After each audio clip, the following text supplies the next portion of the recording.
comienzo a presentar a los tres disertantes que va a haber durante el Ateneo. El doctor Luciano Rossi, que está uno de los médicos a cargo del Centro de Terapias Biológicas del Hospital Italiano, que es médico del sector de hombro, del servicio de ortopedia. El doctor Nicolás Piusi, que es un ex residente del hospital, que actualmente está dedicado a las terapias biológicas en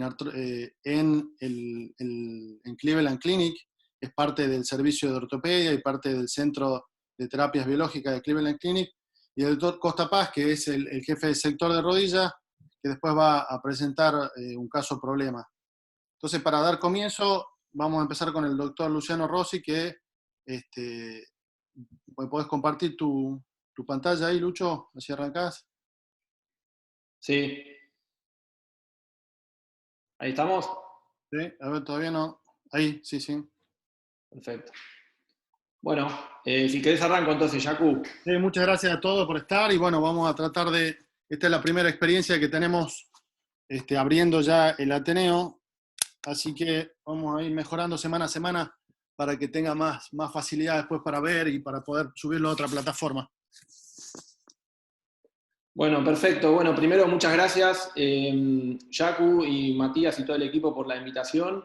Obviamente para mí es un gusto poder compartir esto con ustedes y con Nico también.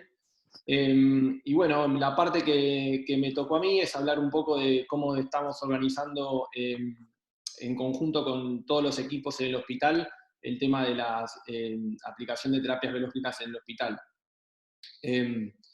Así que bueno, voy a empezar.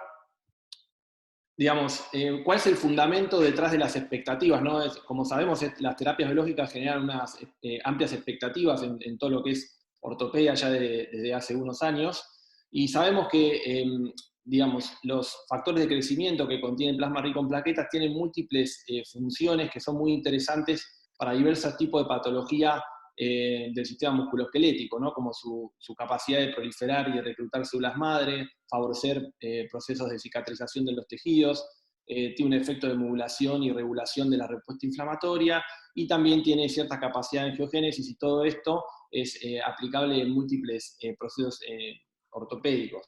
Las células madre también, por su mecanismo de facilitar la proliferación de otros tejidos, de también activar y atraer factores de crecimiento, forman parte también de estos mecanismos interesantes, y múltiples estudios de ciencias básicas mostraron todo el potencial que tienen estas dos terapias, solo por nombrar algunas de las más comunes y donde hay mayor evidencia en la literatura. Pero, ¿qué pasó? Esto es a mí un ciclo que me gusta poner cuando hablo en las generalidades de las que pasó con las terapias biológicas, que en realidad representa lo que pasa cuando sale un producto nuevo de la tecnología al mercado, pero a mí me gusta ponerlo porque me parece que explica exactamente qué es lo que pasó con las terapias biológicas. Es decir, en un primer momento hubo un uso descontrolado por las expectativas, sin demasiada evidencia, quizás sí había un respaldo de las ciencias básicas, pero como sabemos muchas veces lo que muestran a veces los estudios de ciencias básicas no es después lo que se refleja exactamente en la clínica. Pero bueno, debido a todo lo que acabamos de nombrar y a otras funciones potenciales de estas terapias, empezó a haber un uso descontrolado, ¿no? Sobre todo en Estados Unidos y en Europa. Argentina también, pero obviamente a menor escala. ¿Y cuáles fueron las consecuencias de esto? Bueno, que en un principio hubo resultados contradictorios en la literatura, quizás dos estudios que usaban el mismo producto para distintas patologías tenían resultados completamente diferentes, los estudios no eran de muy buena calidad científica, eran más que nada reportes de casos aislados, y esto empezó a generar un poco de mala prensa, ¿no? Fíjense ustedes, por ejemplo, esto es un estudio donde se evalúa el uso de células madre en Estados Unidos. Y fíjense que, como muestra este gráfico, se usaba para más de 30 indicaciones, ¿sí? En todo lo que es medicina, pero siempre a la cabeza de ortopedia. Esto empezó a generar algunas dudas, ¿sí? Como pueden ver ustedes, solamente en Argentina, si uno busca tratamiento de células madre y lo googlea, tiene más de 4 millones de resultados, ¿sí? Y en Estados Unidos y en otros lugares de Europa también empezó a pasar lo mismo, muchos artículos empezaron a cuestionar un poco estas terapias y empezó a generarse lo que es mala prensa, desconfianza de algunos de los médicos y de los pacientes. En Argentina no estábamos exentos a esto, ¿sí? Fíjense este trabajo, artículo del diario Clarín, ya hablando de estafas, de promesas engañosas, etc. Y bueno, ¿y por qué pasó todo esto? Digamos? ¿Cuáles eran las limitaciones de la evidencia de esta primera etapa, quizás un poco más descontrolada? Bueno, varias publicaciones hablan de esto, y me parece que es muy importante, porque es un poco lo que nos da el pie de por qué tenemos que actuar de cierta manera y organizarnos al aplicar estas terapias, que es un poco lo que estamos tratando de hacer en el hospital.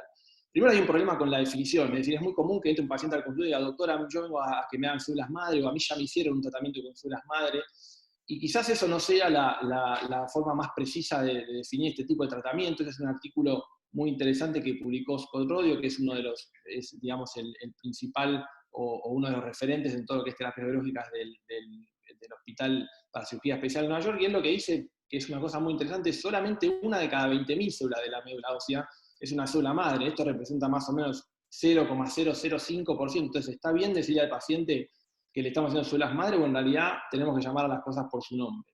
Este es un primer punto. Lo mismo pasa con la plasma rico en plaquetas. Este es un trabajo que yo tuve el gusto de poder participar cuando viajé a Estados Unidos, lo hicimos con Nicolás y con otros servicios en Estados Unidos, y evaluamos, digamos, todas las clasificaciones que existen en la literatura sobre plasma rico en plaquetas y qué es en realidad el plasma rico en plaquetas. Cuando llamamos plasma rico en plaquetas, bueno, el plasma, como sabemos, tiene plaquetas obviamente, pero también tiene glóbulos rojos, tiene leucocitos, tiene factor de crecimiento, se puede activar, digamos, se puede colocar bajo control por imágenes o no. Entonces, todas estas cosas van a alterar y van a cambiar el resultado que uno tiene. Y fíjense, por ejemplo, este gráfico lo que muestra es que solamente desde el 2012 salieron 5 clasificaciones diferentes. Entonces, esto complica un poco, ¿no?, a la hora de ponernos de acuerdo en cuál es el mejor tratamiento. Hoy Nicolás va a hablar seguramente después de lo que es rodilla en particular. Bueno, es importante hablar el mismo idioma y ponerse de acuerdo, no solamente en lo que estamos poniendo, sino en la dosis, en la cantidad, en cómo medir los resultados, etc. Y si no tenemos ni siquiera una definición clara de lo que estamos poniendo, es difícil ya el arranque, ¿no? Este es otro punto muy relevante. Fíjense, son 2 artículos publicados en el año 2018. Uno analiza los trabajos, la evidencia, digamos, de los trabajos que hablan de PRP, y otro la evidencia de los trabajos que hablan del concentrado de médula ósea. Y fíjense que lo que los autores recalcan acá, Nicolás tuvo la oportunidad de participar junto con otros autores acá, no hay un consenso ni en la indicación ni en el procesamiento que tiene que tener ni el PRP ni la médula ósea. Tampoco hay una indicación clara en la aplicación, o sea, a quién hay que aplicárselo, cuánto hay que aplicar, qué dosis, cada cuánto, etc. Entonces, todo esto lo que hace es que el reporte de la literatura sea confuso, sea contradictorio, y no permite comparar entre distintos estudios. Entonces, si uno quisiera hacer, por ejemplo, un metaanálisis de plasma rico en plaqueta en artrosis de rodillas, se encontraría que cada trabajo tiene un diseño distinto, usa una dosis diferente o una clasificación diferente, etc. Y es muy difícil entonces llegar a puntos de acuerdo común. Fíjense, por ejemplo, en el caso particular de plasma rico en plaquetas, solamente si hablamos de los ensayos clínicos, no toda la literatura, sino nivel de evidencia 1, solamente, que es lo mejor que tenemos, el 11% reportó cómo procesa el plasma, y solamente el 16% reportó la composición final que tenía ese plasma. Entonces, el médico que está en el consultorio y que quiere aplicarle plasma a su paciente, no sabe primero cómo lo tiene que procesar, y tampoco tiene información de cuál es el RP final específico que tiene que usar para cada patología. O sea que eso limita mucho la aplicación después en la actividad práctica, ¿no? Lo mismo pasa con el concentrado de médula ósea. 0% reportaron todos los pasos del procesamiento. O sea que si yo quiero en mi hospital o en mi consultorio aplicar estas terapias, bueno, no sé cómo tengo que procesar la muestra para obtener lo que están usando los autores en su trabajo. Y solamente el 30% reportó la composición final que tenía, lo mismo que pasaba con el plasma. Entonces es muy difícil después decir, bueno, ¿cuál es el mejor plasma o el mejor concentrado para usar en distintas patologías si ni siquiera está reportado en la literatura? Otro problema que tenemos es la variabilidad interpersonal, es decir, diferentes publicaciones muestran que existe una alta variabilidad según si el hombre o sea, entre mujeres y hombres, en la edad del paciente, o sea, hay distinta concentración de factores de crecimiento dentro del plasma según la edad del paciente, según el sexo, y no solo la concentración de cada uno, sino que varía también la composición específica de cada factor de crecimiento, que hay dentro de la composición final del producto. Lo mismo con otras variables demográficas, como puede ser el índice de masa corporal, y hay otras más también.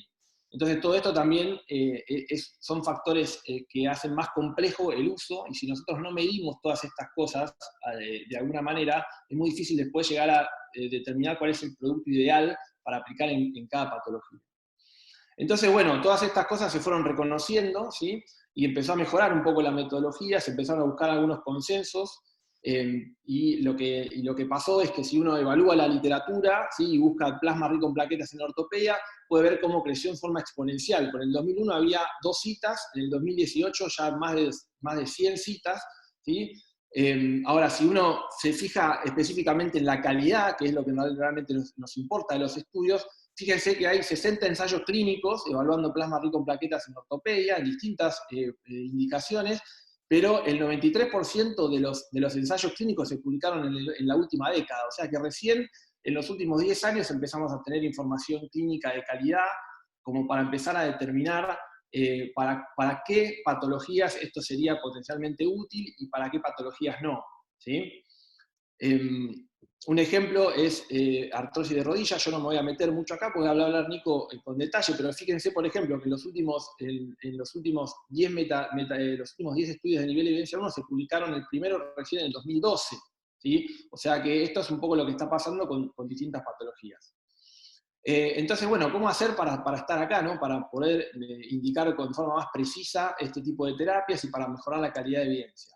Bueno, por suerte, distintas sociedades muy prestigiosas de Estados Unidos, como la Sociedad Internacional de Terapias Celulares y la American Academy, sentaron algunas bases, ¿sí? Que son las bases de cómo uno debe aplicar estas terapias, y no solamente cómo las debe aplicar, sino cómo debe investigar sobre este tema, cómo debe hacer la rehabilitación, etc. Y fueron publicando algunas guías que son claves, desde nuestro punto de vista son claves y son un poco lo que nosotros tuvimos en cuenta para organizarnos en el hospital, para empezar a trabajar en equipo y para tener en cuenta todas estas cosas, para no solamente ser más precisos y más eficientes con nuestros pacientes, sino para también poder investigar lo que estamos haciendo y llegar a conclusiones que sean sólidas, ¿sí? Entonces, ¿cuál es un poco la experiencia en el hospital? Bueno, digamos, una cosa clave es el trabajo en equipo, digamos. Esto no lo puede, desde nuestro punto de vista, no lo puede manejar uno solamente en su consultorio de manera independiente, sino acá es fundamental el trabajo en equipo, y en trabajo en equipo me refiero, primero, entre los distintos sectores en el mismo servicio de ortopedia, pero también es importante trabajar con neumoterapia. Ahora yo lo voy a mostrar, nosotros hicimos un registro institucional de terapias biológicas, donde medimos a cada paciente específicamente el producto que le colocamos, le hacemos un hemograma previo, digamos, describimos con detalle el protocolo de elaboración del plasma, así como el concentrado de médula ósea. Lo mismo que estamos trabajando también desarrollando los protocolos de rehabilitación específicos para cada patología con la gente del servicio de kinesiología, y obviamente con la parte de investigación del hospital, con el sector de investigación, para todo lo que son los desarrollos de los protocolos de investigación y los registros que estamos haciendo para cada patología, obviamente teniendo en cuenta las recomendaciones de la American Academy para la evaluación de cada una de las patologías en particular. Entonces, esto es un poco lo que les decía recién. Nosotros hicimos un registro institucional que cuenta con las características demográficas del paciente, las características del hemograma basal, cómo fue el protocolo de preparación de lo que se aplica, la composición final detallada del producto que le colocamos a cada paciente y los protocolos de aplicación. Entonces, esto es lo que nos permite a nosotros en el futuro, al evaluar todo esto en forma prospectiva, va a ser hacer una relación entre todas estas variables y el resultado final clínico que tiene el paciente. Entonces eso es lo que en el futuro nos va a permitir poder hacer una especie de tratamiento específico para cada paciente. Otra cosa que estamos haciendo es un registro clínico prospectivo para cada patología, ¿sí? En el caso de rodilla, lo que nosotros estamos haciendo, el equipo principalmente, es digamos, recolectar los antecedentes del paciente, las características de la lesión, la composición específica del producto que le ponemos al paciente y una serie de datos clínicos y scores específicos para lo que es artrosis y tendinopatías crónicas y rupturas parciales del cruzado y todo lo que se va haciendo en rodillas para tener para poder comparar después los resultados nuestros con otros centros de referencia del mundo, pero con los mismos scores que se usan en los diferentes lugares, ¿no? Este es un tema que también es importante, porque si uno no se pone de acuerdo o no usa lo que de alguna manera la literatura avala, bueno, está jugando solo y después no puede comparar sus resultados. Entonces, para ir terminando, creo que las terapias biológicas son una herramienta valiosa y que sin dudas va a favorecer los procesos de cicatrización de algunos tejidos musculoesqueléticos y puede mejorar la sintomatología asociada a múltiples patologías ortopédicas. Es clave los avances que se están logrando en la investigación básica y clínica para identificar con mayor claridad cuáles son las patologías donde nosotros realmente vamos a tener un beneficio con esto y cuáles son las que no, ¿sí? Pero me parece que como mensaje final es muy importante ser rigurosos en la indicación. Hoy en día, como les mostraba, tenemos evidencia muy buena para muchas patologías, de que sirve o de que no, pero evidencia muy buena. Es muy importante ser riguroso en la preparación del producto, ¿sí? Nosotros, por suerte, tenemos en el hospital la posibilidad de trabajar en conjunto con hemoterapia y medir específicamente lo que le ponemos a cada paciente. Lo mismo que ser rigurosos en el registro clínico, es decir, usar los scores correspondientes para cada patología, etc. Y la forma de evaluar los resultados a través de las metodologías de investigación adecuadas. Para terminar, yo creo que quería hacer una analogía. Hoy estamos todos muy preocupados viendo todo el tema de la pandemia del coronavirus, pero sin embargo creo que, como nos pasó con el coronavirus, tuvimos nosotros la oportunidad de ver primero qué habían hecho en otros lugares, qué habían hecho mal, pero también qué habían hecho bien. Y creo que esto de alguna manera tiene un paralelismo, porque digamos, tanto en Europa como en Estados Unidos, y ahora Nicolás seguramente se pueda explayar mucho en eso, esto tiene, digamos, hay una experiencia de investigación de muchos años, y creo que nosotros tenemos la posibilidad, si bien ya venimos haciendo cosas, y se vienen haciendo cosas en el hospital de hace años, tratar de ir maximizando la forma en que vamos a aplicar estas terapias, viendo lo que se hizo mal, o los problemas que fueron teniendo en otros lugares, y aprovechando todas las cosas que se hicieron bien, los consensos que hay hoy en día y la evidencia que tenemos para ser bien efectivos al momento de aplicar estas terapias. Bueno, muchas gracias, y bueno, le doy el pie a Nico para que... A ver si quieren, la verdad que es muy, muy clara tu presentación, Luciano. Lo que había puesto yo, que si queríamos alguna pregunta así ahora puntual para no perder, digamos, el hilo de tu charla, si había alguna pregunta del auditorio ahí, Ignacio García Mancilla iba a manejar ahí las preguntas, pero no vi que haya preguntas específicas todavía. Y si no, al final de que termine la presentación, Nicolás, también podemos charlar un rato, un poco. Y después Matías va a mostrar un caso clínico. Así que, Perfecto. por ahí, para que sea más ágil, pasamos directamente a la presentación de Nico. Sí, no hay preguntas por ahora. Por ahora, perfecto. Bueno, agradecerte de vuelta, Nicolás, que siempre estás colaborando con el hospital y con el servicio. Así que, adelante. Te tengo que habilitar. Me figura, tenés que habilitártelo vos porque yo te lo habilité, dice acá, yo tengo solo para silenciarte. Prueba de vuelta.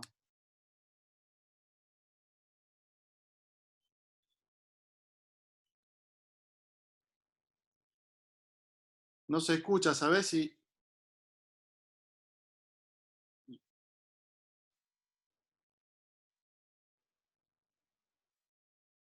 yo te...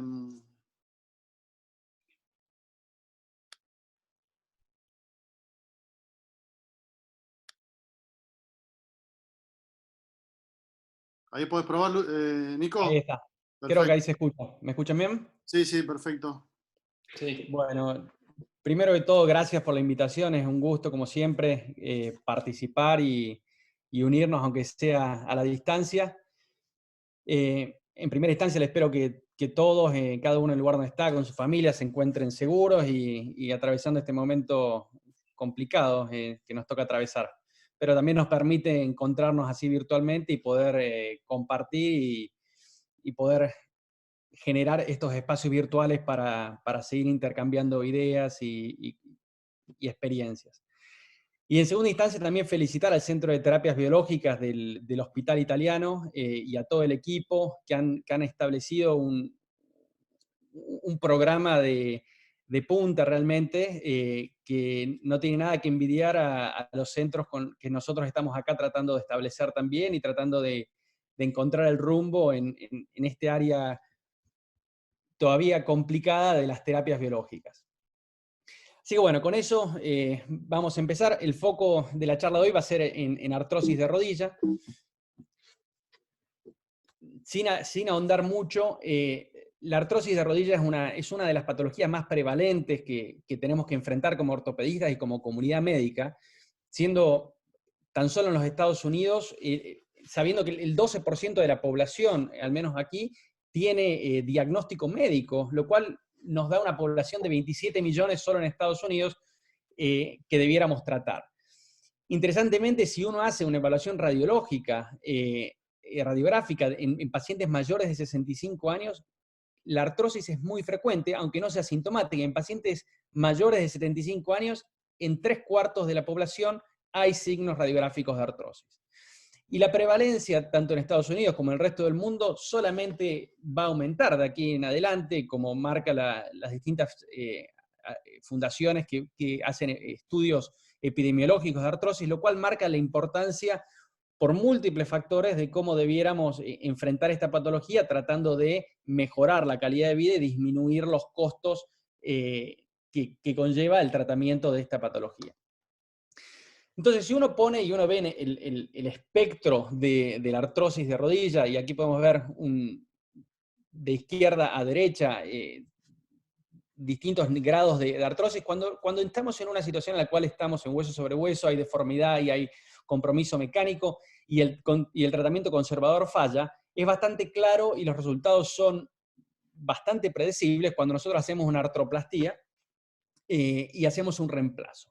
El tema es que en aquellas etapas más tempranas de la patología, muchas veces los tratamientos y la evidencia son un poco más grises y es más difícil poder establecer guías de tratamiento con resultados predecibles. Entonces la pregunta es qué hacer y qué alternativas tenemos en estas fases más tempranas.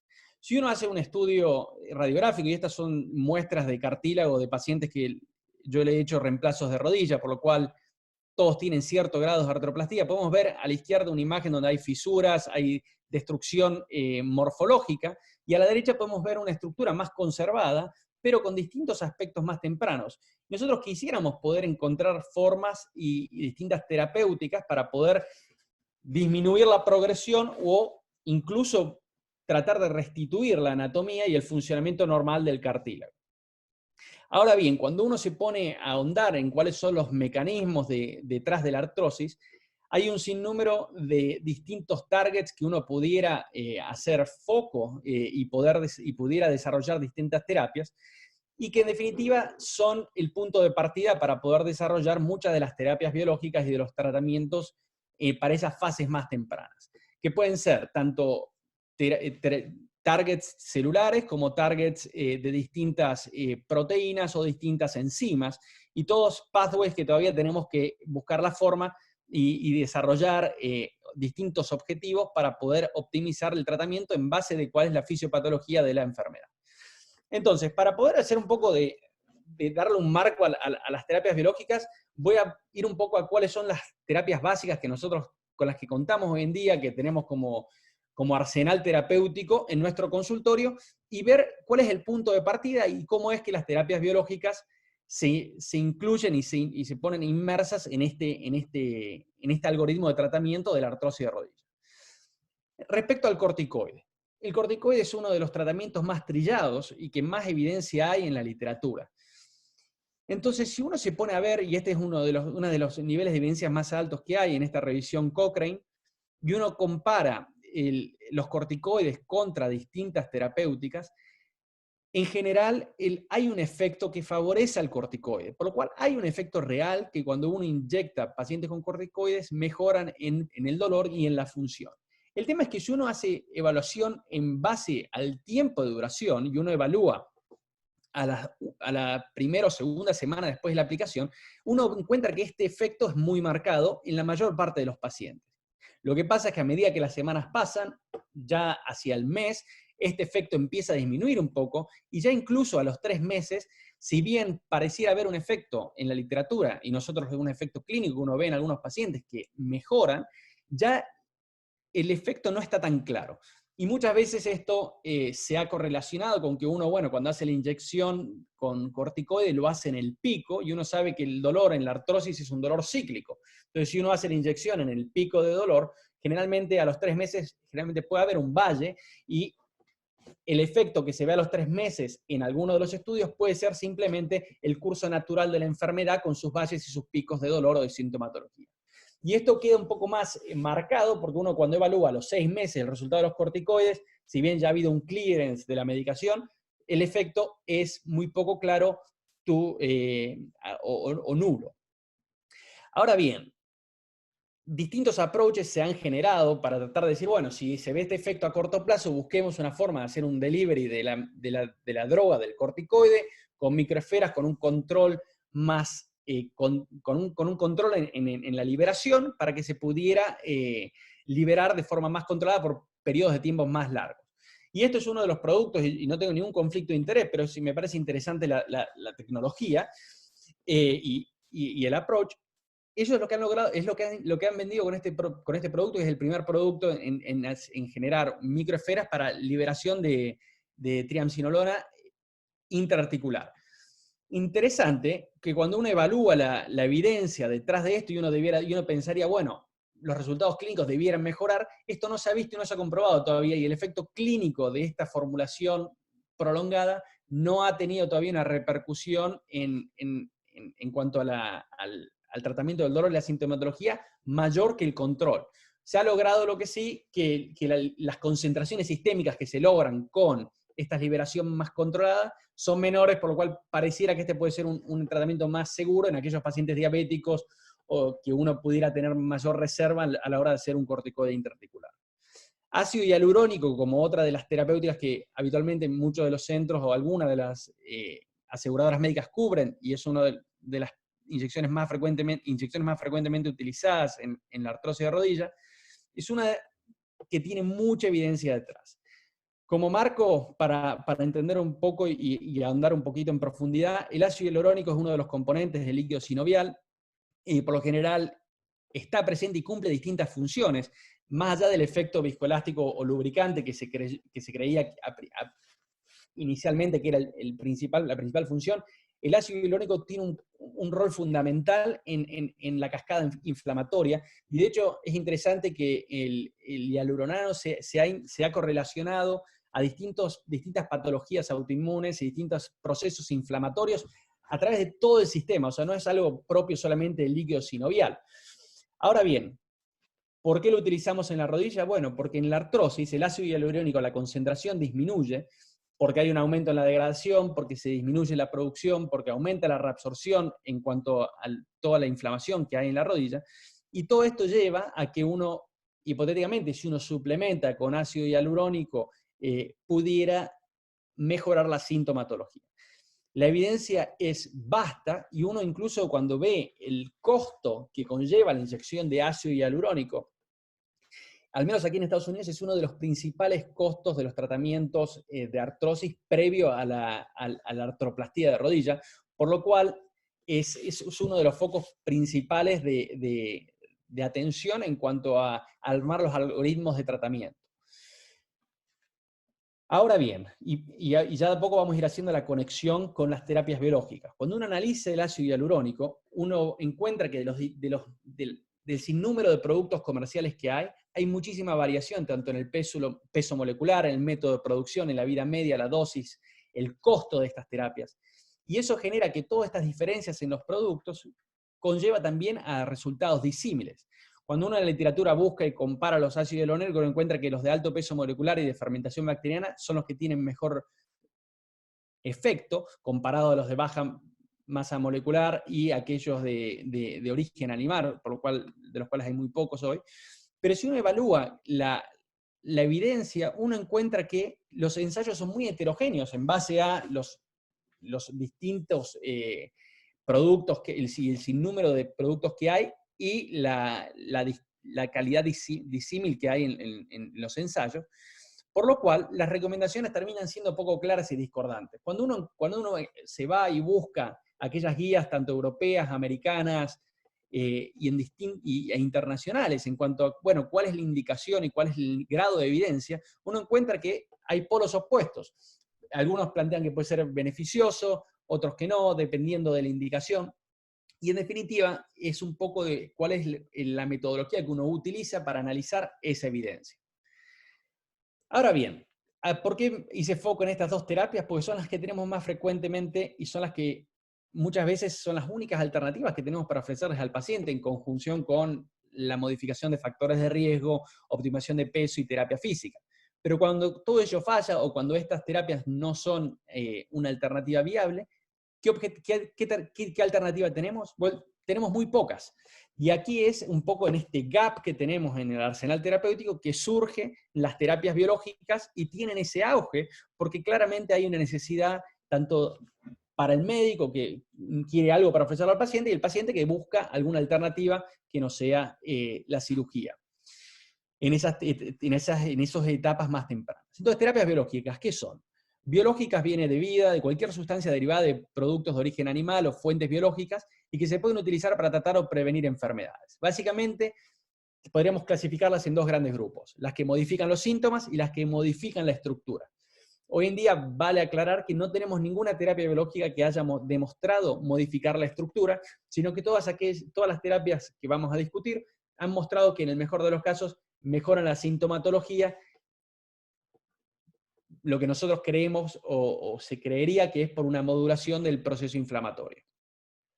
Como bien presentó Luciano, hay mucha incertidumbre y mucha discusión alrededor de las stem cell therapies o terapias celulares o con células madre, porque ha habido una difusión extraordinaria. Esta es una foto que tomó Tom Bauer, uno de los editores del JBJS americano, cuando publicamos nuestra revisión sistemática de terapias celulares para la artrosis de rodilla, y lo sacó afuera de O'Hare en Chicago, y esta era simplemente la pregunta. Y la realidad es que uno, si mira a futuro, uno no sabe si estas terapias se van a convertir como en una StemBux, en el cual haya una terapia definida, y uno pueda utilizarla para tratar una patología y tener un resultado esperable, o si esto va a ser simplemente un snake oil, aceite de víbora, con todo lo que eso conllevó en la historia, y lo que uno ahora voy a discutir y presentar un poquito.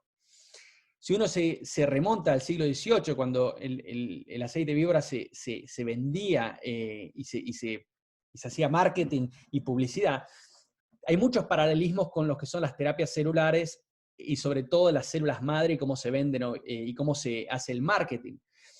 Se creería que con las células madre hoy en día ya se pueden curar o se pueden tratar un sinnúmero de patologías, como pueden ver en algunos de estos artículos, e incluso cuando usted puede ver las radiografías estas de la izquierda, en esas rodillas en varo que probablemente hasta necesiten augmentación en el plafón tibial medial, uno pudiera volver a unas radiografías casi normales, como puede ver en la izquierda, lo cual generan expectativas totalmente discordantes con la evidencia. Entonces, ¿qué pasó con el aceite de víbora? Si uno busca el Bureau of Chemistry, que fue el predecesor de la FDA, y uno analiza lo que ellos publicaron cuando analizaron el aceite de víbora, encontraron que en verdad no había ningún tipo de aceite de origen animal y que no había, de hecho, otra cosa que aceite vegetal dentro de ese snake oil que estaban vendiendo y promocionando. Por lo cual uno tiene que ser muy cauto cuando uno habla de estas terapias biológicas y en qué le refleja a los pacientes, porque si uno vende o uno quiere o uno expone que son células madre, tienen que ser células madre, no otra cosa. De hecho, cuando nosotros analizamos Twitter, Instagram y los distintos posts que había en relación a las terapias celulares en ortopedia, encontramos que interesantemente el 94% de los posts eran en tono positivo. pero el 85%, 83-85% de esos posts eran hechos por industria u organizaciones que sacaban rédito económico de estas terapias. Eso lleva a pensar que es muy importante también separar la paja del trigo y poder ver que cuando uno miraba solamente el 13% de los posts hechos por pacientes, estaba dividido en un 60-40. Por lo cual hay que ser muy cautos cuando guiamos pacientes por este terreno de las terapias biológicas. Esto lo presentó Lucho, esos esfuerzos internacionales de los cuales estamos formando parte para tratar de proveer guías y tratar de proveer un poco de marco.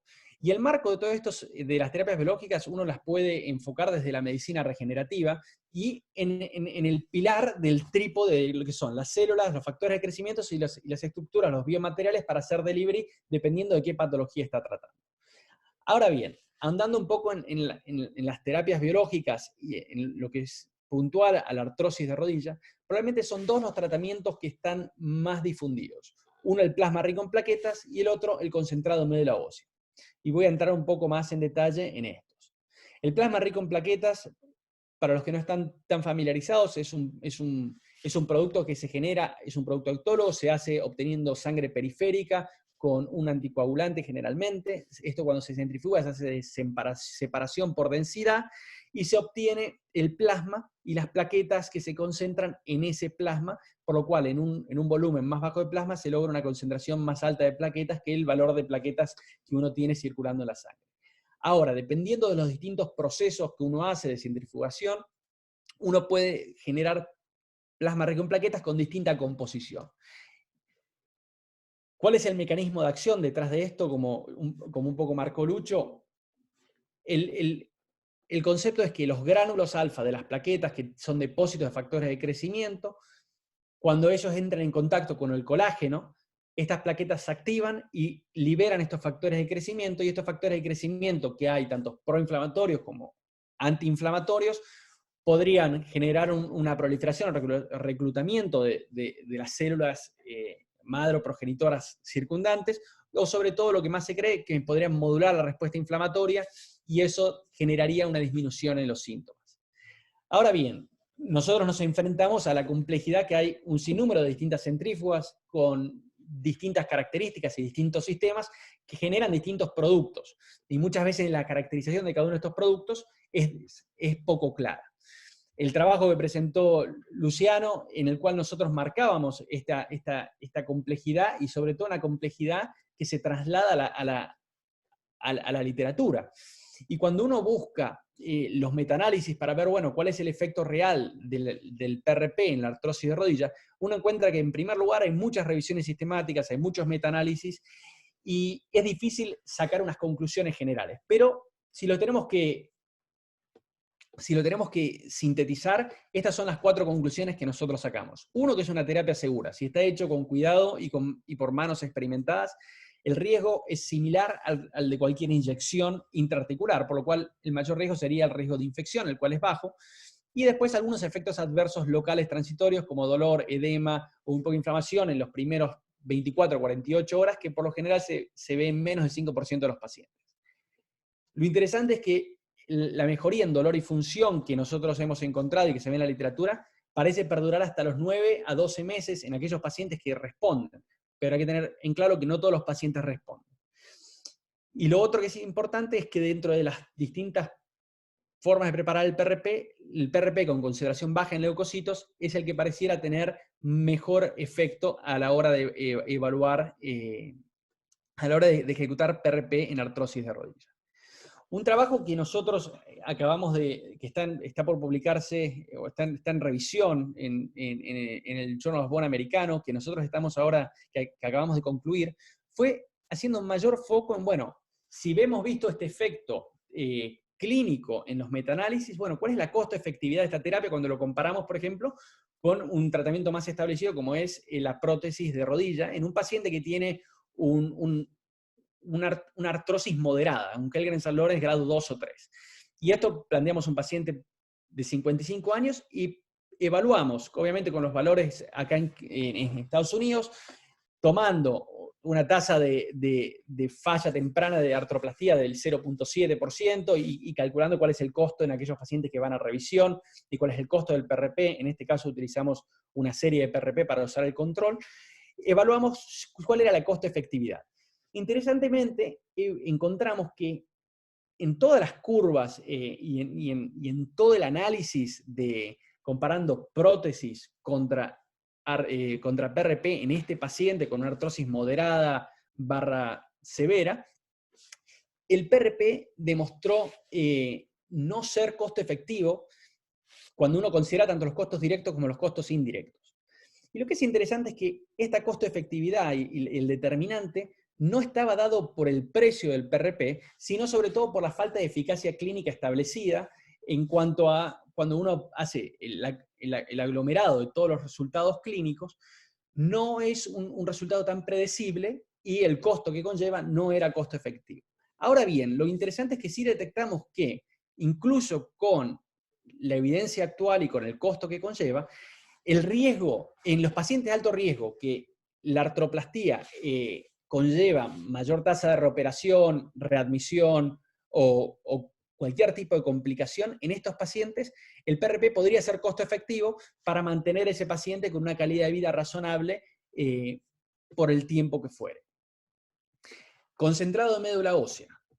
Otra de las patologías, otra de los tratamientos que habitualmente se ofrece como células madre, que conlleva un proceso similar al PRP, pero con la diferencia es que se obtiene de aspirado de médula ósea.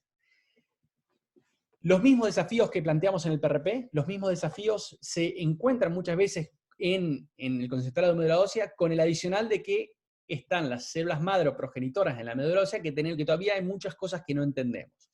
Este es el trabajo que presentó Luciano sobre la heterogeneidad en el reporte y en la forma de preparación del BIMAC o concentrado de médula ósea, pero yo lo traigo a colación sobre todo para hacer hincapié en algunos aspectos técnicos.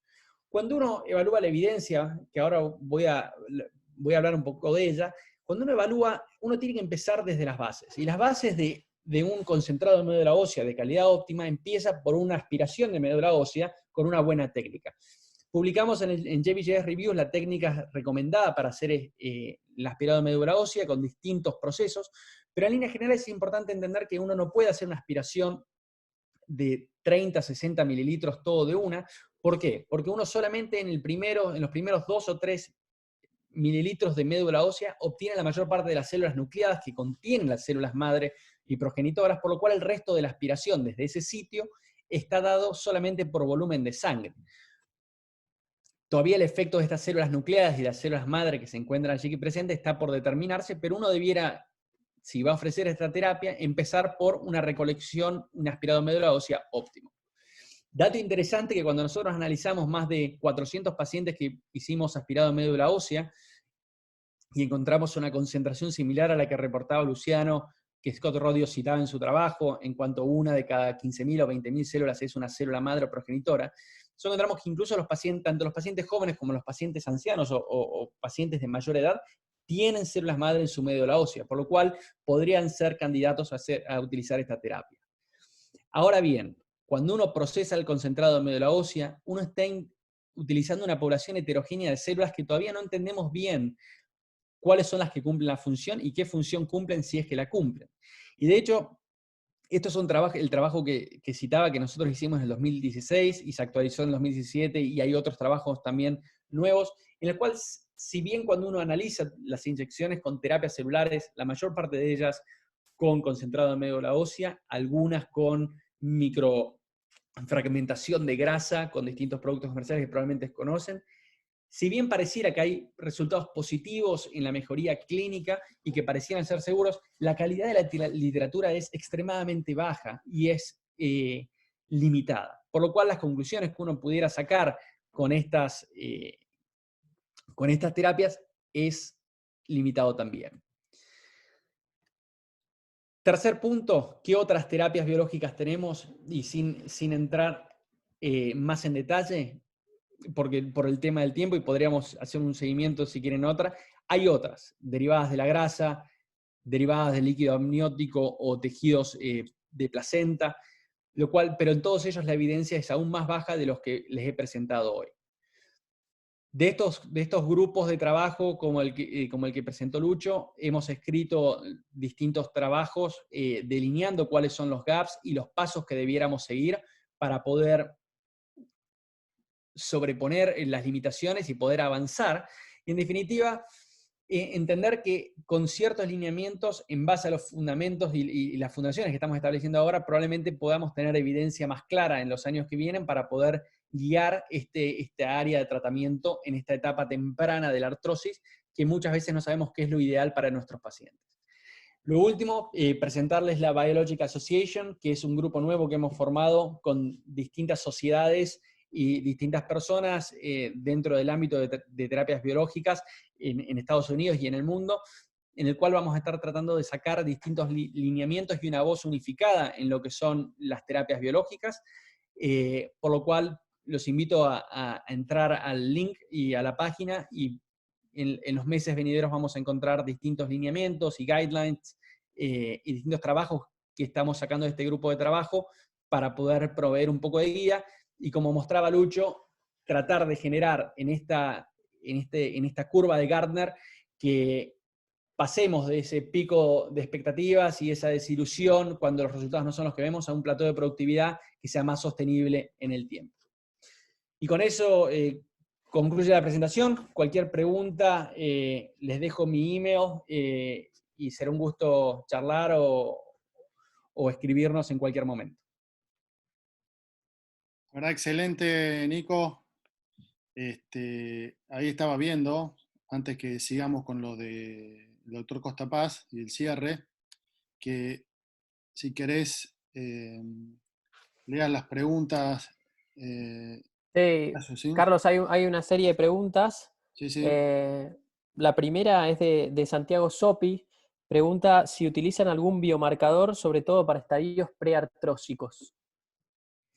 Es una pregunta sumamente interesante. No utilizamos ninguno de forma clínica rutinaria. Estamos haciendo distintos proyectos de investigación, tratando de establecer, y lo que es biomarcadores, ha habido un esfuerzo muy grande, en un esfuerzo multicéntrico, tratando de encontrar biomarcadores para la artrosis de rodilla, y no ha sido del todo exitoso.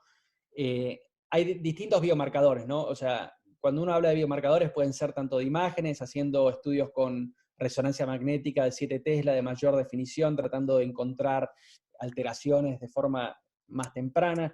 Hay otros biomarcadores que pueden encontrarse en el líquido sinovial, hay incluso algunos que se están tratando de estudiar en sangre. No hay ninguno que hayamos encontrado, que todavía hayamos podido trasladar a la clínica y utilizar de forma rutinaria. Perfecto. La siguiente pregunta es de Mauricio Ciraldi, que pregunta la utilización del PRP para lesiones parciales del LCA, siendo que las modificaciones son sintomáticas y no estructurales. Sí, eso le daría pie al equipo del Hospital Italiano, que han colaborado y tienen varios pacientes y han desarrollado la técnica también. Creo que sí, hay distintos, yo creo que hay un rol, y los voy a dejar a ellos que opinen, que han hecho más de lo que hemos hecho nosotros incluso. Hay un rol, si mecánicamente no está afectada la estructura de una forma que haya que generar un tratamiento quirúrgico, el PRP puede cumplir una función, y la evidencia, si bien temprana, está presente. No sé si Matías o Juan Pablo quieren opinar. Sí, un poco de eso se va a tratar después la presentación de los casos, Nico, así que si quieren lo vemos después. Seguimos con las preguntas que hay. Bien, perfecto. Hay dos preguntas a continuación que son sobre los métodos para, digamos, el protocolo para infiltraciones con plasma rico en plaquetas. Uno es el número de infiltraciones, que preguntó José Corvo, y el segundo es qué volumen de PRP infiltran, que preguntó Guillermo Ruffini. Sí. Pero una muy buena pregunta. Respecto a la primera pregunta, no está establecido con claridad si el régimen de una inyección única o una serie de 3 es mejor, o cuál de las dos conviene. Yo les puedo mostrar y presentar cuál es el approach que tenemos nosotros en la mayor parte de los cirujanos acá en Cleveland Clinic, y es el siguiente. Hacemos una infiltración con PRP, y esperamos la respuesta en la siguiente semana. Si el paciente no mejora, por lo general no se repite la infiltración. Si el paciente mejora completamente, tampoco. Al no haber evidencia de que una serie de inyecciones mejore, si el paciente tuvo remisión completa o completamente satisfactoria para la satisfacción del paciente, no se repite. Si el paciente tuvo una remisión parcial y se encuentra en ese terreno en el medio, es una discusión que se tiene con el paciente, haciendo una evaluación de todos los factores que implican el PRP, y uno de esos principalmente es el costo, que por lo general es pagado por el paciente, y se puede hacer un refuerzo con una segunda o una tercera infiltración. En cuanto al volumen, varía, y la verdad que varía por cirujano y por médico que lo usa.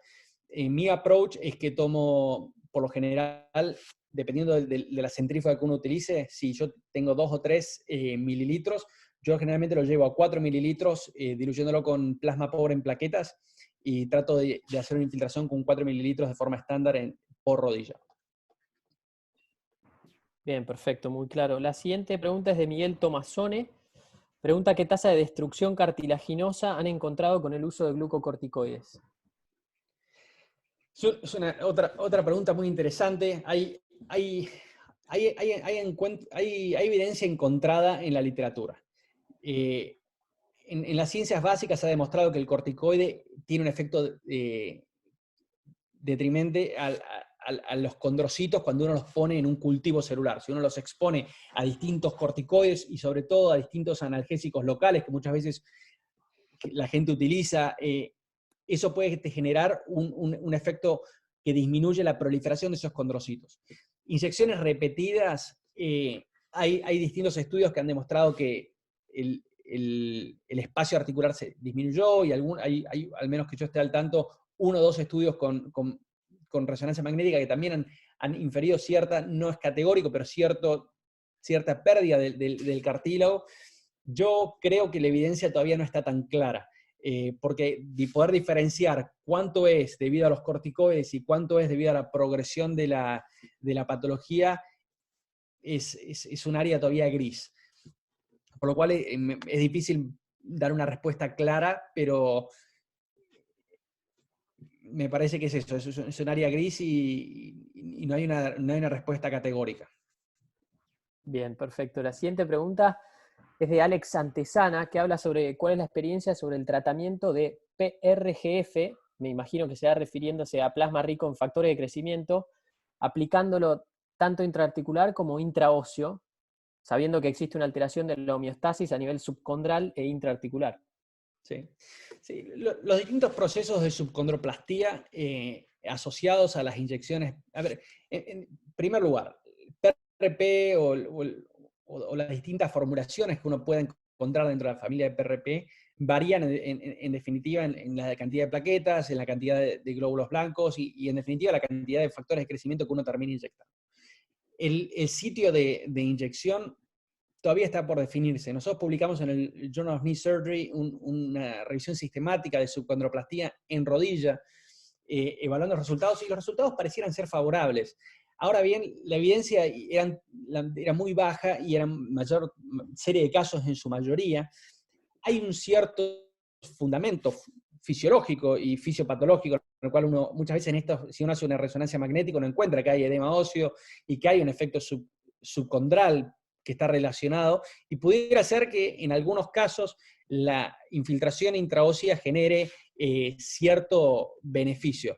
Yo creo que la indicación todavía no está clara. Estamos nosotros junto a otros centros participando en un estudio multicéntrico tratando de evaluar eso, tanto en rodilla como en cadera, y creo que vamos a tener mejor evidencia dentro de 1 o 2 años, pero todavía no está claro. Bien, una pregunta del mismo participante, Alex Antesana. Pregunta si al obtener mesénquimas stem cells del aspirado medular, si realizan marcación de superficie CD73, CD90, CD105 y ausencia de expresión CD34, 45, 11B, 14, bueno, y HLA-DR, además de expansión celular. Bien, en primer lugar, cuando uno hace un aspirado de médula ósea, uno aspira células nucleadas. Estas células nucleadas se encuentran en distintos estadios y la mayor parte de esas no son células madre. Hay un pequeño porcentaje que son células madre o células progenitoras en un distinto nivel de diferenciación. Nosotros no hacemos en este momento marcación con marcadores de superficie. Sí hacemos conteo de colony forming units, conteo de unidades formadoras de colonias. ¿Por qué? Porque es un estudio que demuestra la potencialidad, o sea, cuál es la actividad biológica de las células, tratando de identificar con mayor claridad cuántas células madre o células que tenían capacidad de dividirse había en ese concentrado de médula ósea. No hacemos cultivos celulares y no estamos haciendo expansión en cultivos, por lo cual no utilizamos mesénquima stem cells, que en definitiva las MCs son aquellas células que uno puede poner en un de Petri, hacerlas crecer por diferenciación, armar un cultivo celular y después inyectarlas. Pero esas no hemos estado haciendo cultivos celulares para artrosis. Bien, muy bien. Hay alguien que compartió su pantalla. Después, Carlos, fíjate si podés dejar de compartirlo. Siguiente pregunta es: ¿qué experiencia tienen con combinación de PRP y ácido hialurónico de alto peso molecular? No tengo experiencia personal en haberlos combinado y de hecho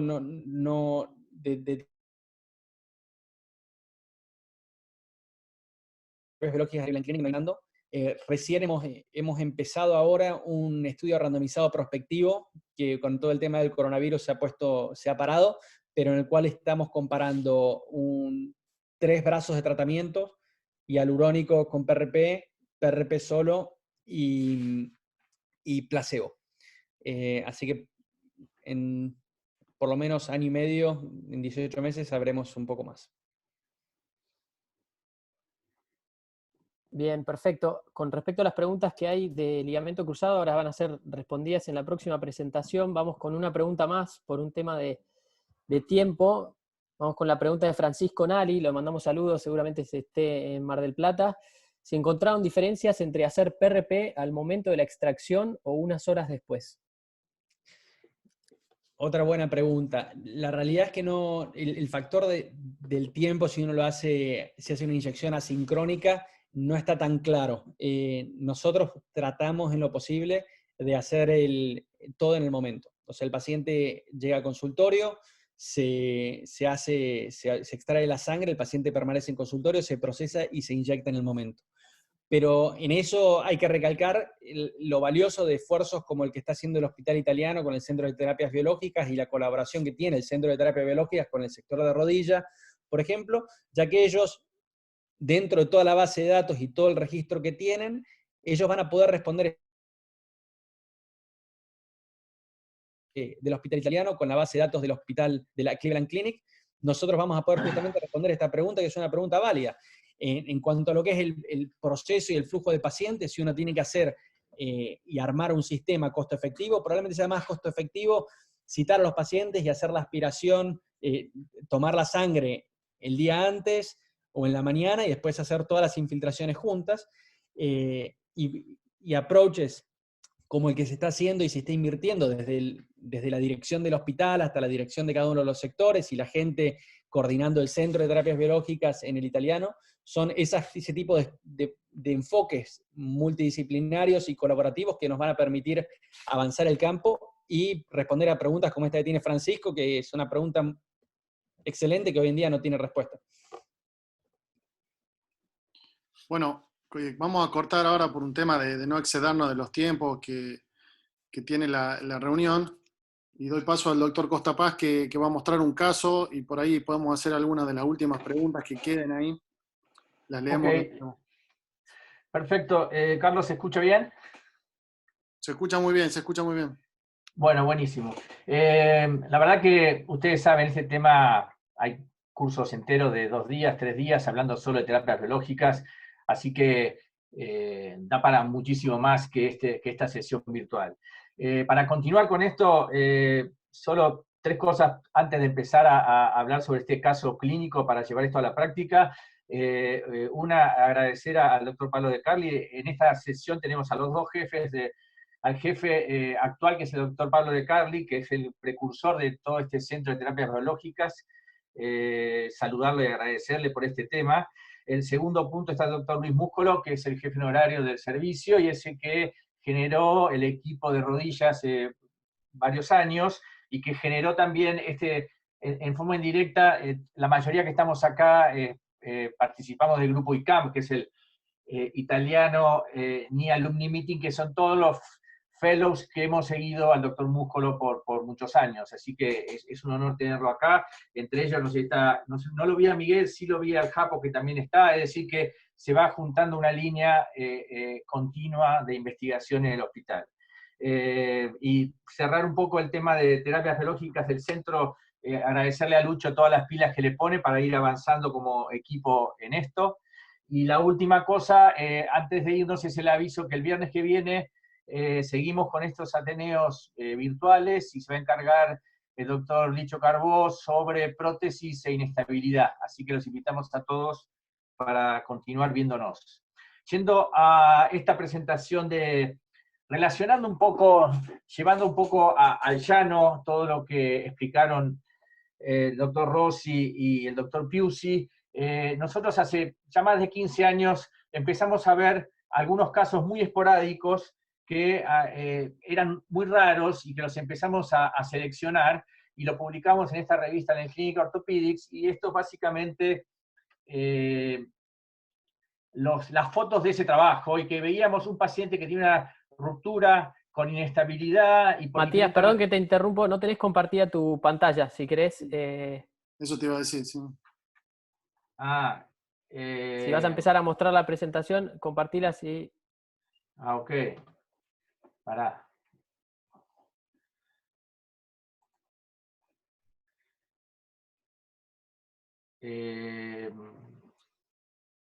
Antes la habías puesto y funcionaba bien, así que sí. Tendría que estar. Yo ahí puse compartir, ¿y ahí sube o no? Ahí te da elegir qué es lo que querés compartir, te abre como varias ventanas que elegí la de la presentación. La de arriba a la izquierda de todo, la primera.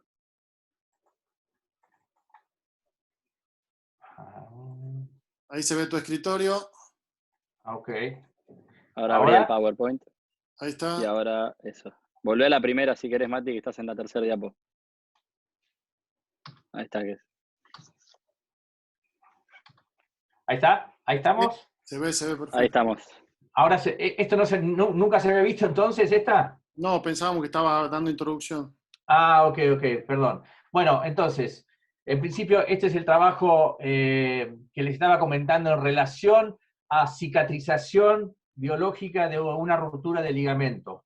En ese entonces no había este tipo de terapia biológica y estos pacientes se curaron espontáneamente, pero si nosotros remontamos 10, 15 años atrás, siempre el grupo, entre Luis, Miguel, el Japo, hablamos de que en el futuro debería haber algún estímulo biológico para poder lograr estas cicatrizaciones en pacientes muy seleccionados.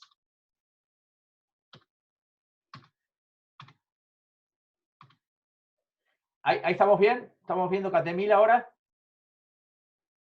Sí, estás con la imagen del CAT-1000, Mati. Perfecto. Entonces, yendo a la presentación que está relacionada con un caso, todos los cirujanos sabemos que cuando se rompe un ligamento cruzado y con gran inestabilidad y estas resonancias, rupturas totales, el tratamiento es quirúrgico y eso es casi indiscutido. Hoy por hoy hay lesiones parciales del ligamento cruzado y puede haber este tipo de imagen y puede haber una clínica un poco diferente en cuanto a que no son tan inestables en ciertos mecanismos, en cierto examen físico.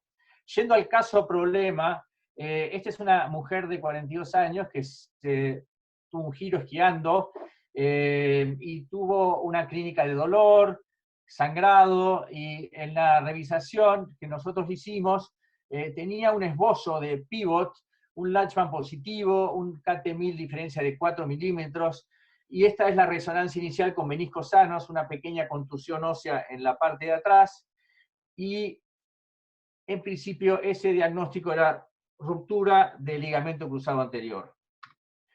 Entonces, si el que quiere puede contestar por chat, que quizás eso después lo maneja Nacho, y quizás después me interrumpís antes de terminar este caso en cuanto a qué se dijo, pero la cosa sería pensar que este cirujano con este paciente y qué le vamos a indicar.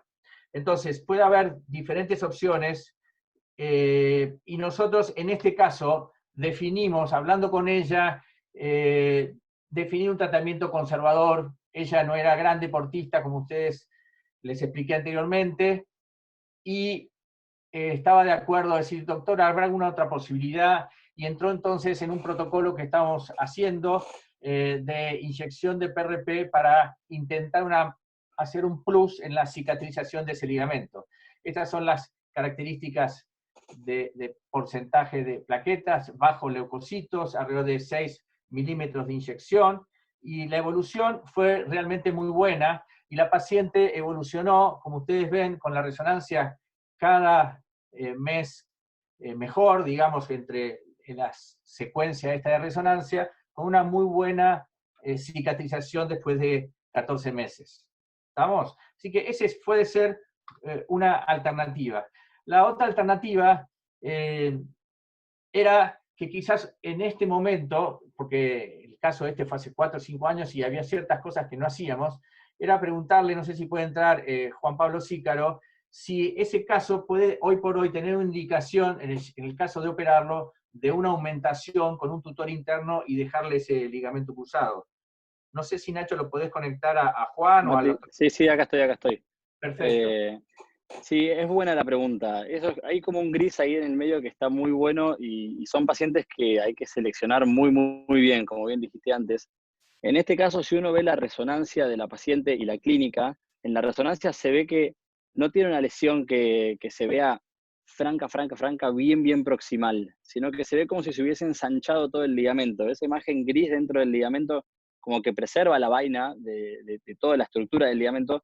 Eso hace pensar que esa lesión parcial, que la tiene, porque clínicamente se siente cierta inestabilidad, si bien no tiene pivot, tiene un Latchman con cierta diferencia entre 3-4 milímetros. Esos pacientes en general no son los candidatos ideales a una reparación. Sí sería candidato ideal con 40 años si en vez de esa imagen de resonancia tuviese una lesión más proximal, pero que se vea francamente la ruptura y que tuviese un pivot. En caso de tener pivot shift, ahí cambia un poco la indicación respecto a hacerle PRP o intentar reparar el ligamento en este caso. Yo no sé si, Perfecto. perdón que interrumpa, no sé si era tu pregunta esa, Matías, o era, digamos, si uno podía poner un refuerzo ahí, no biológico, sino una sutura, para darle tiempo a que ese ligamento cicatrice. No estamos hablando de reinserción, sino de poner un tutor en el ligamento, que también es otra alternativa, pero en principio creo que estamos hablando de casos que no son quirúrgicos, o que por lo menos tienen la chance de no ser quirúrgicos al principio, y uno le ofrece al paciente, o el paciente plantea la posibilidad de algo más que hacer una rehabilitación o esperar un tiempo, ¿no? Sí, perfecto. Era poner un poco de controversia en frente quizás a algunos cirujanos que dijeron, no, yo lo operaría, y quizás una alternativa en ese caso puede llegar a ser esta como algo más novedoso y controvertido. Yendo al segundo caso, este es un paciente de 19 años en el cual tuvo una ruptura jugando al fútbol con una inestabilidad marcada, se le indicó la cirugía.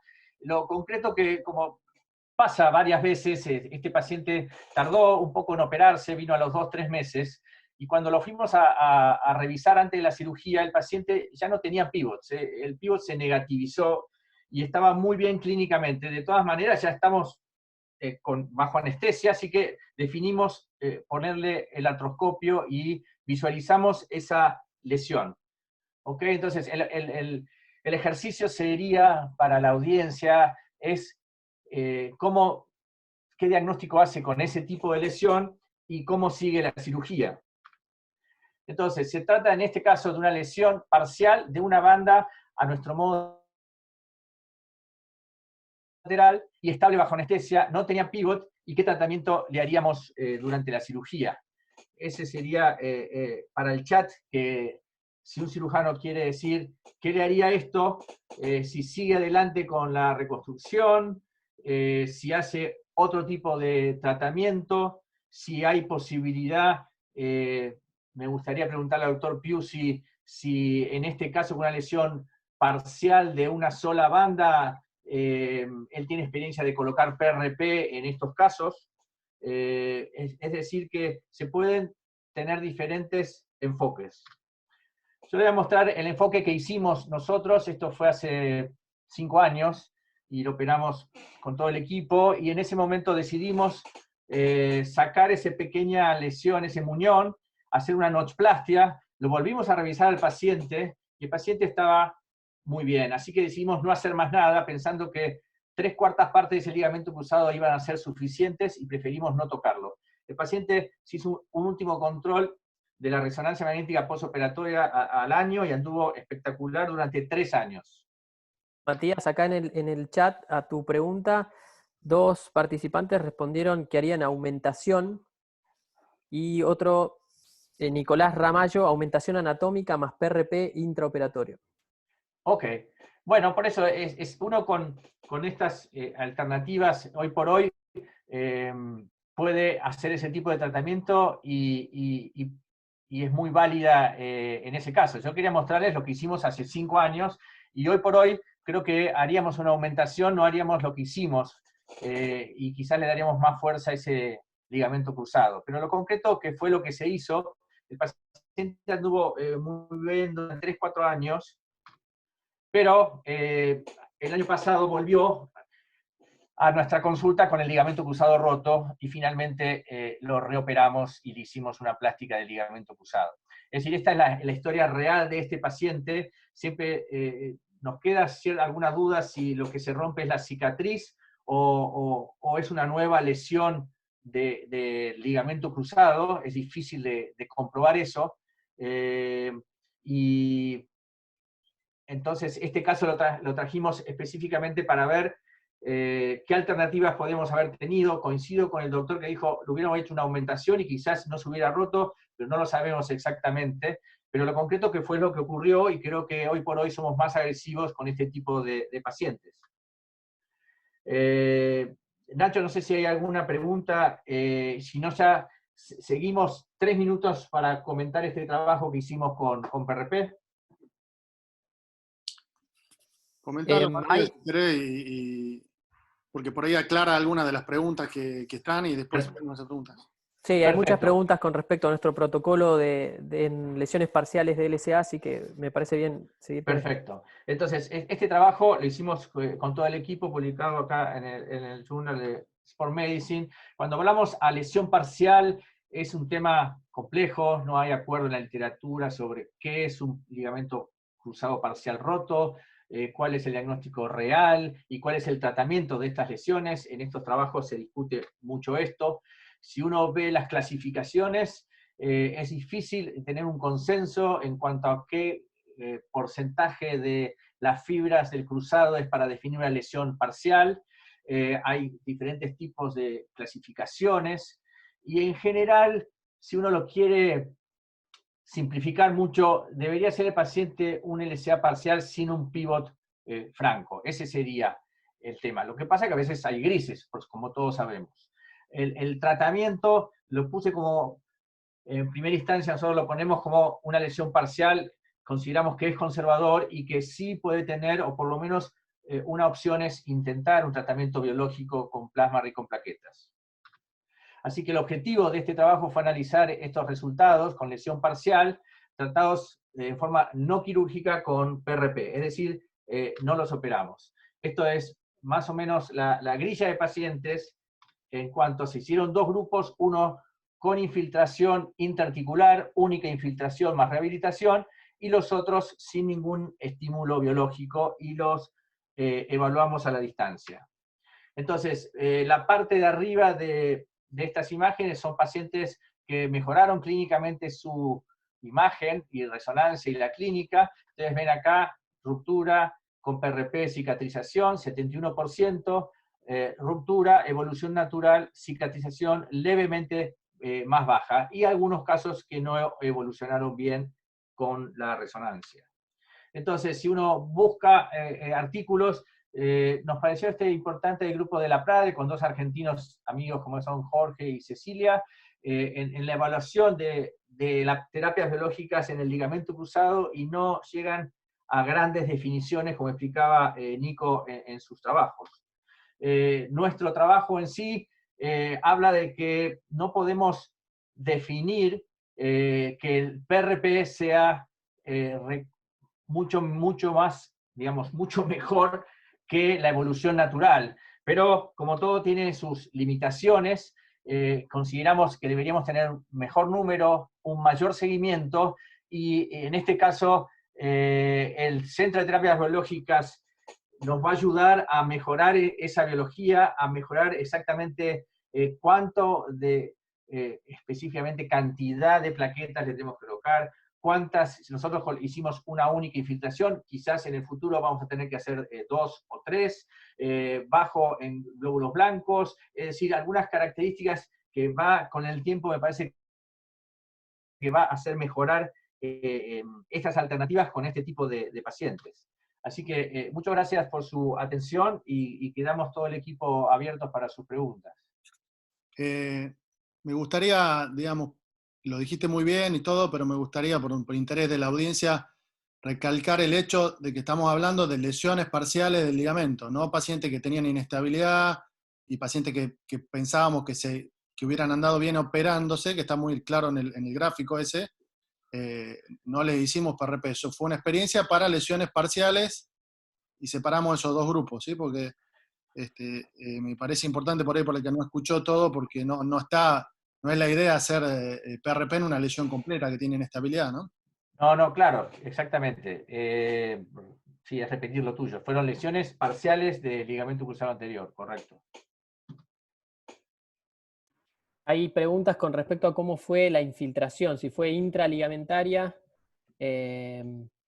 Yo eso, si quieren, se lo puedo comentar porque estuve participando en el trabajo. La infiltración... Dale Nacho, seguí. La infiltración se realizó sin hacer artroscopía, a través, como si fuese una cirugía de ligamento, tratando de imitar la ubicación desde el portal interno en dirección hacia la inserción en el fémur del ligamento cruzado anterior.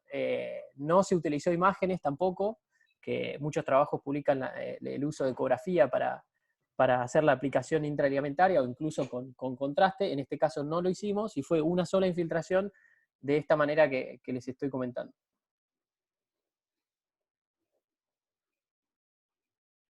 Bien, ¿hay alguna pregunta más?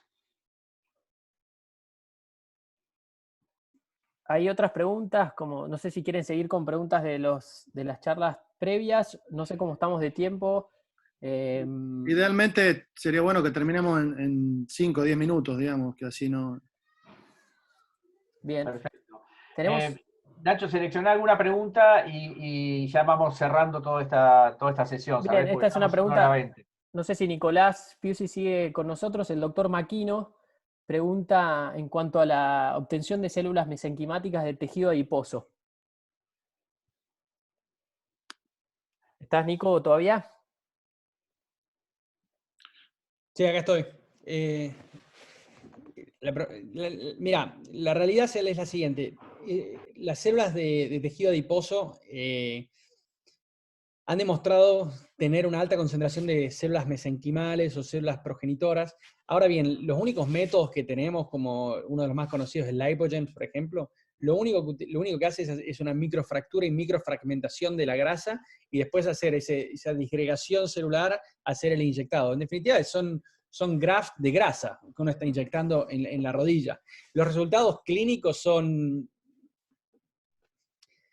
yo no estoy del todo convencido y me parece que la evidencia todavía no está ahí. Y hay ciertas reservas en cuanto a cuál es al menos acá en Estados Unidos, cómo es el compliance con las regulaciones actuales. Un comentario... Sí. Sí, un comentario que quería hacer, Mati, y al equipo. ¿Han visto el trial de Martha Murray, que ahora Kurt Spindler, acá de la Cleveland Clinic, es el PI en el multicéntrico del BEAR trial, del Bridge Enhanced ACL Repair, en el cual están haciendo reparación y después un scaffold con aditivo de coágulo de sangre, como un símil PRP, para el tratamiento del... Sí, la verdad que, Carlos, ya escuché hablar. No sé si me aparece porque tengo el video apagado, pero los trabajos que viene ya desde hace varios años, Martha Murray publicando, primero en animales cuando sacó, después el protocolo, Sí. y ahora está, como dijiste vos, haciéndose el clinical trial porque los resultados que tienen ellos, por lo menos de su serie, son buenos. Los trabajos, la verdad que los tenemos leídos todos. Creo que la diferencia en el caso de los resultados acá, lo que cambia el juego es el uso de una membrana, un scaffold que cubre el ligamento y le da otro ambiente para que la infiltración esta de células madres tenga más efectividad, ¿no? Bien, para ir cerrando, comentarles que la Asociación Argentina de Artroscopía vamos a lanzar la semana que viene una encuesta relacionada con terapias biológicas para todo el país y para tener idea, una situación actual de cuántos médicos utilizamos este tipo de terapia, en qué centros, de qué manera, y a partir de ahí nosotros vamos a publicar un trabajo a partir de esta encuesta con todo el grupo y la Asociación de Artroscopía, y tener idea en dónde está parada Argentina hoy por hoy con estas terapias. Así que les voy a pedir a todos que la llenen, que les va a llegar por internet, por mail, a todos los socios, y está en la página, se va a subir a la página de Artroscopía para esa encuesta que va a ser muy importante, consideramos, para seguir avanzando en este tema. Así que para ir cerrando, agradecerles a todo el equipo de terapias biológicas de vuelta, a Pablo, a Luis por estar con nosotros, y nos vemos el próximo viernes. Bueno, muchísimas gracias. Chao, Nico, un abrazo. Hasta luego. Gracias. Hasta luego. Mati, gracias. Gracias a todos. Nico, gracias. Chao.